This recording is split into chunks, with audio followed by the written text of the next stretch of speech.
Le souci de vite redorer l'image des infrastructures sportives du pays s'avère prioritaire du gouvernement congolais. Pour preuve, la présence de Nicolas Kazadi, ministre national des Finances, aux côtés de François-Claude Kaboulo-Moana Kaboulo, ministre des Sports et Loisirs, au site du stade des Martyrs, où les deux autorités ont à leur tour palpé du doigt l'évolution des travaux de rénovation du stade des Martyrs et la construction des différents bâtiments sportifs devront abriter les 9e Jeux de la francophonie, Kinshasa 2022. Première étape de ce long périple, différents départements du stade en pleine rénovation, entre autres la tribune de presse moderne, la salle de conférence de presse et le centre des médias, les différents vestiaires, dont l'exécution des travaux atteint une vitesse de croisière. Ensuite viendra le tour de l'enceinte omnisport devant abriter les épreuves de volley-ball, le basketball et les arts martiaux. Un bâtiment gigantesque qui fera sans doute le bonheur de plusieurs disciplines, jusque-là en manque d'infrastructures pour la bonne pratique du sport. Le ministre des Sports et celui des Finances ont également été dirigés à voir de leurs propres yeux comment le stadium de basketball, jadis non couvert, désormais requinqué et doté d'une couverture médiatique et dont la capacité d'accueil est revue à la hausse. Comme il l'avait annoncé lors de son entrée en fonction, sa ferme volonté à redorer l'image de l'administration sportive, François-Claude Kaboulo-Moana Kaboulo, avec son collègue des Finances, ont été conduits par le maître ouvrier au bâtiment du secrétariat général des sports qui a subi une transformation fulgurante et s'est désormais débarrassé de son état de délabrement. Vous avez récemment effectué un paiement pour ça. Il y a le navire qui va arriver le 9 avril qui comprend les 7 autres bâtiments qui restent. Le solde. Voilà. Le navire sera à Matadi le 9 avril.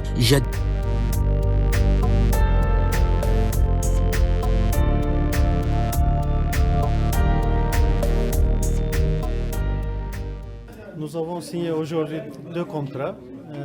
Il s'agit de 2 infrastructures importantes.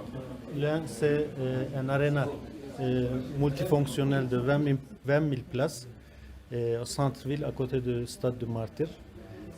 L'autre, c'est au niveau de Fikin, un centre d'exposition, à peu près 21 000 mètres carrés.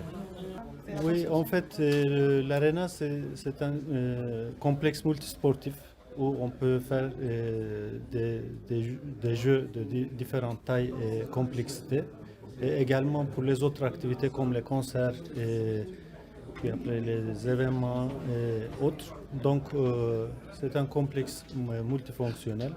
Nous avons des éternisé. Cette randonnée s'est poursuivie à l'endroit où sera érigée l'aréna sportive, une des récentes promesses du chef de l'État au mouvement sportif congolais. La présence du patron des Finances à cette visite d'inspection d'évolution des travaux de réhabilitation, construction et modernisation des infrastructures sportives du pays est vue comme une lampe témoin de la bonne foi et détermination du gouvernement à mettre à la disposition du nouveau patron des sports et loisirs les moyens conséquents pour la bonne exécution de sa politique sportive.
un secteur important. Sans infrastructure, on ne peut pas espérer un développement. Sans infrastructure, parce que les infrastructures permettent l'intégration économique, l'intégration sociale, l'intégration administrative.